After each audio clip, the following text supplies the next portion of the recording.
Hello, everyone. This is your host, Cora Dive, bringing you another foray into the world of mythology. Today, I will be bringing you Maui the Mighty from the Pacific Islands. So, get any materials that you need and let's get going.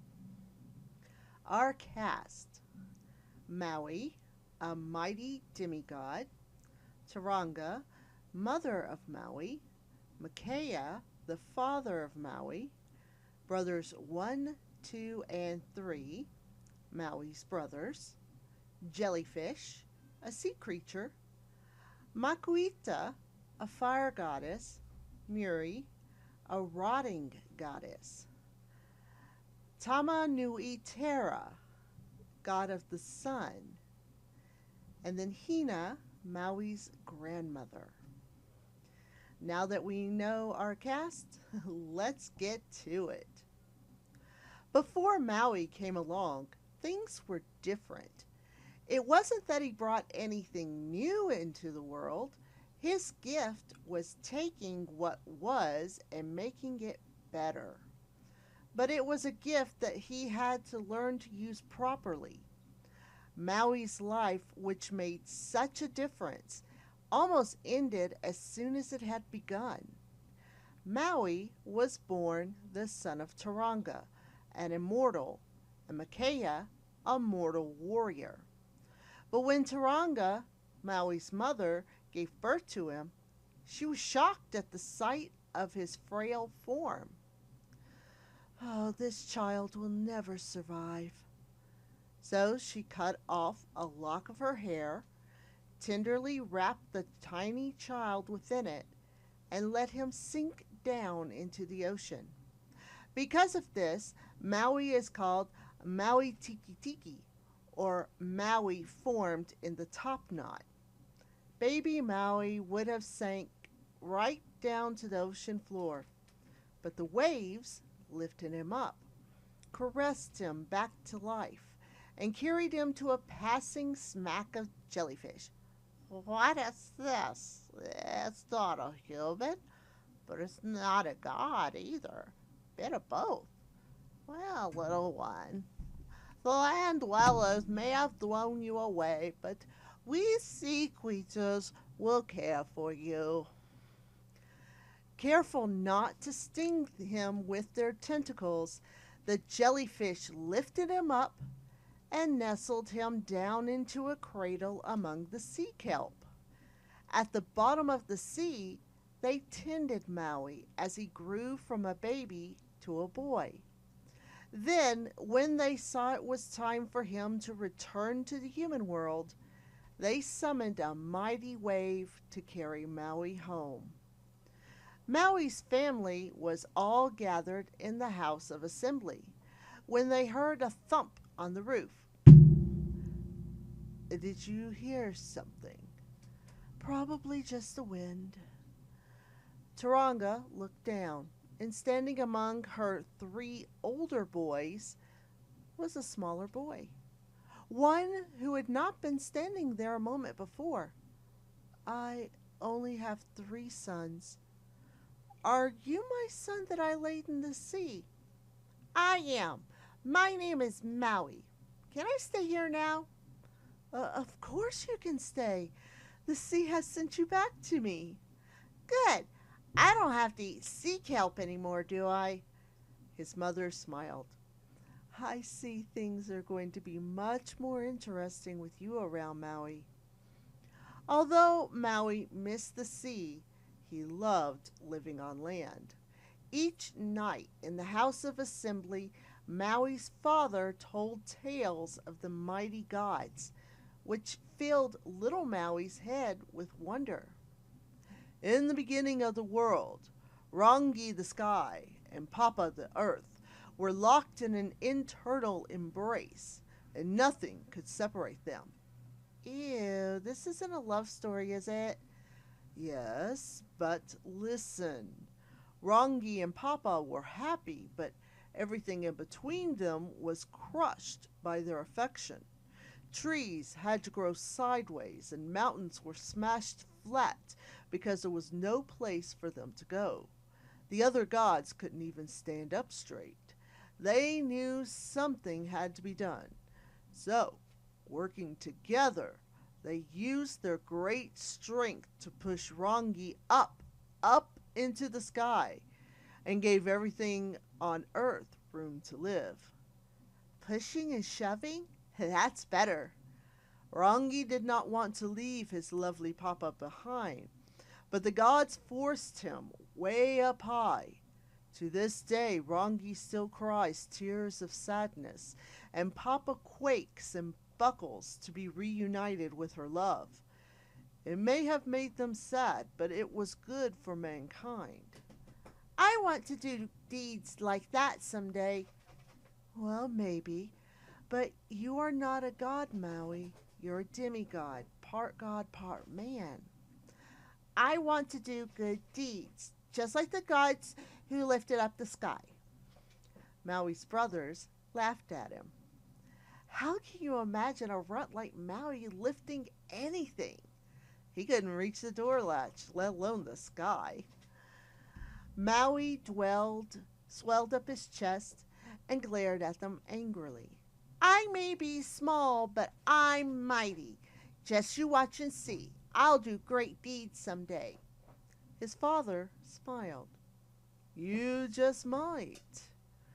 In time, Maui did grow bigger, but always stayed more wide than tall. He soon discovered that he had supernatural abilities and could transform himself at will. So, when he was playing hide and seek with his brothers, he simply shrank down to the form of a tiny insect. Because of these powers, his brothers never wanted to play with him. So, as Maui grew older, he always was playing tricks and causing mischief just to get attention. Maui loved fire, or more accurately, the cooked food fire produced. But in those days, fire was still a mystery, and not all humans possessed it. Those who had it gained it secretly, tended it carefully, and guarded it closely. Maui wanted to know where the fire came from, but his mother would not tell him. Why do you want to know, Maui? No reason. Is it so that you can play some kind of trick? Me? Never! Maui's mother looked at him knowingly. You're up to something. That's why I won't tell you. I'll just force her to tell me. So, Maui went around the world and extinguished all the fires of the world. When Taranga found out, she was furious. Maui, this is serious mischief. You can say that again. I've put out all the fires of the world. How will people cook their food and warm their homes? Well, that is a stumper. If I only knew where fire came from, I could go get it. Fine. I should have known you wouldn't stop until you'd gotten your way. You must go to Mahuika, the goddess of fire, your grandmother. Grandmother? She's not going to pinch my cheeks, is she? Well, she might burn them right off your face, and it would serve you right too. Now hurry, unless you want a cold dinner. Maui set out for Mahuika's home, a fiery mountain at the very end of the world. A deep tunnel led Maui into the heart of the mountain, and there he came face to face with his fearsome forebearer. Mahuika's skin was dark stone, her eyes live coals, and her hair waving flames. And when she saw Maui approaching, her anger blazed out. Keep your distance, or you're going to taste my flame, human. I'm actually a demigod and also your precious grandson. Kind of stumpy, aren't ya?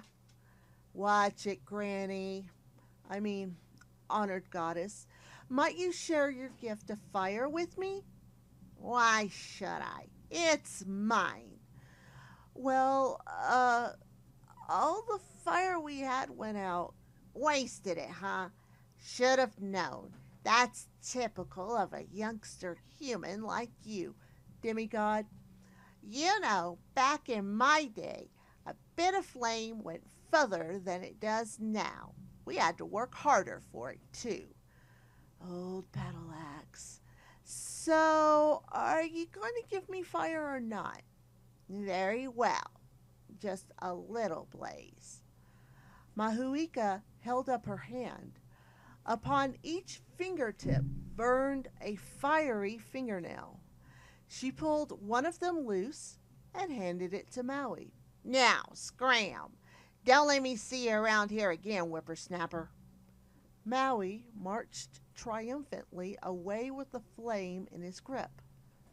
But then he began to think, why should that old crank get to keep fire? What if I took all of her fire and gave it to the humans? Then I'd be known far and wide as Maui the Firebringer. That has quite a ring to it. So he doused the fire fingernail in a stream and went back to Mahuika. Sorry, grandmother, I dropped that fingernail in the stream as I crossed. Could I have another? What? Give you more fire? Yes, it's just that I'm so young and irresponsible. I'll do better next time. So Mahuika pulled out another one of her fingernails. But as soon as Maui left the cave, he doused that one too, and returned with another excuse. Just call me Butterfingers. I dropped it again. All right, one more, I guess. Maui repeated this trick until Mahuika had pulled out all but one of her fingernails. Then he returned for the 10th time. She flew into a rage. Again? No, no. Come on, Granny. You have to admit you need a bit of a manicure and possibly a shave. You ungrateful brat. You want fire? I'll give you fire. Her mouth opened like a furnace and spewed fire toward him. But the demigod quickly transformed into an eagle. He soared out of her cave with Mahuika hot on his heels. Get back here, you little monster! Safely away, Maui watched in shock as the fire spread throughout the forest. And soon the whole earth was burning. By the time Maui made it home, even the sea was boiling. Maui, what did you do? Let's just say the family reunion did not go so well.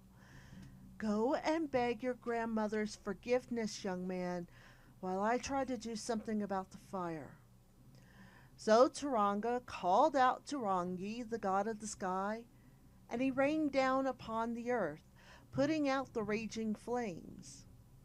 Soaring on the wings of an eagle, Maui near Makuita's mountain, where he saw his grandmother fleeing from the falling grain. This ring will douse my precious flames. So she hid the sparks of her final fingernails in the wood of the nearby trees. Maui spied this from above, and when he returned to the people of his village, he held up 2 branches from these trees. Tired of getting your fire from the gods? Behold. Rubbing the 2 branches together, he produced sparks. From then on, people no longer had to go to the gods for fire. They could make fire from rubbing branches together. Yet, no matter what Maui did, there were 3 people who were not impressed. His brothers. So, what do you think of your little brother now? I got enough fire for everyone. Big deal. Yeah, good job burning down the whole world. Maui's brothers were expert fishermen, but they never let Maui come along with them on their fishing trips. Hmm, maybe if I could prove what a great fisherman I am, they would accept me. What I need is a special hook. Everyone knew the best kinds of hooks came from the bones of a respectable elder, but Maui would need the absolute best hook to outfish his brothers, one from a supernatural being. One night, after everyone in Maui's household had gone to bed, he saw his mother walking out of their home carrying a bowl of food.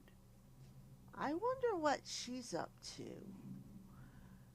Well, Maui quietly transformed into a pigeon and flew along behind her.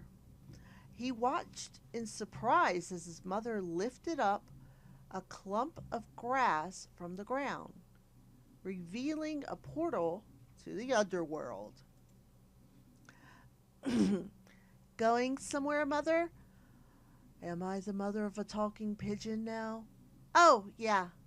Maui transformed back into his human self. His mother did not seem too surprised to see him there. If you must know, I must. I am taking this food to your great grandmother Muri in the land of the dead. It's a place of wonder and magic, but the food is not the best. So every night I bring her some of our leftovers. The land of the dead, eh? Interesting. I've always wanted to meet more of my relatives. Really? Even after the last one you met tried to kill you? Ah, she was just blowing smoke. Actually, fire.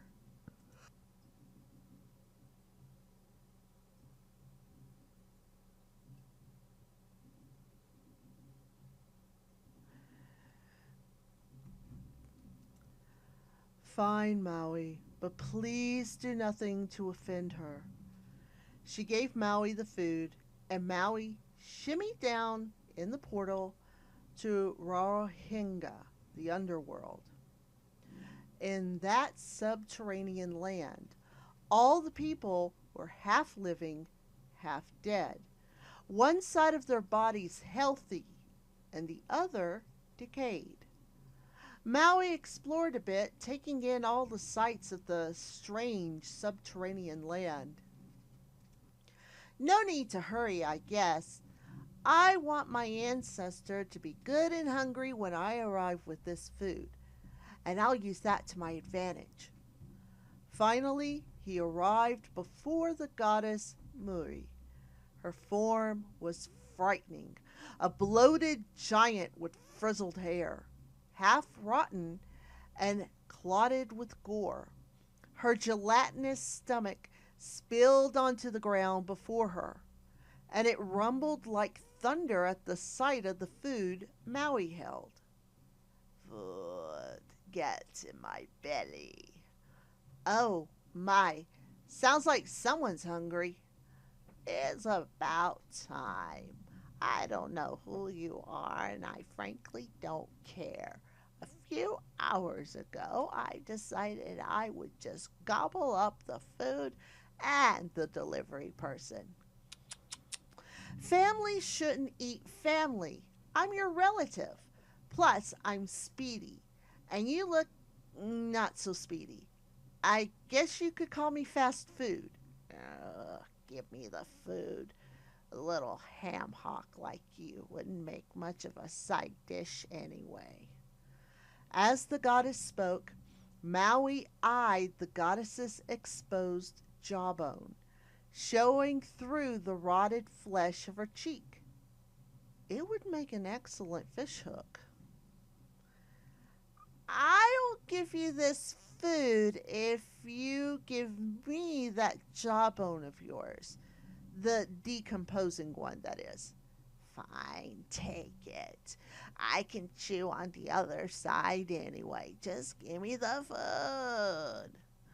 So the goddess yanked her jawbone out of her cheek and flung it at Maui, then dove into the food. Yeesh, some people have no table manners.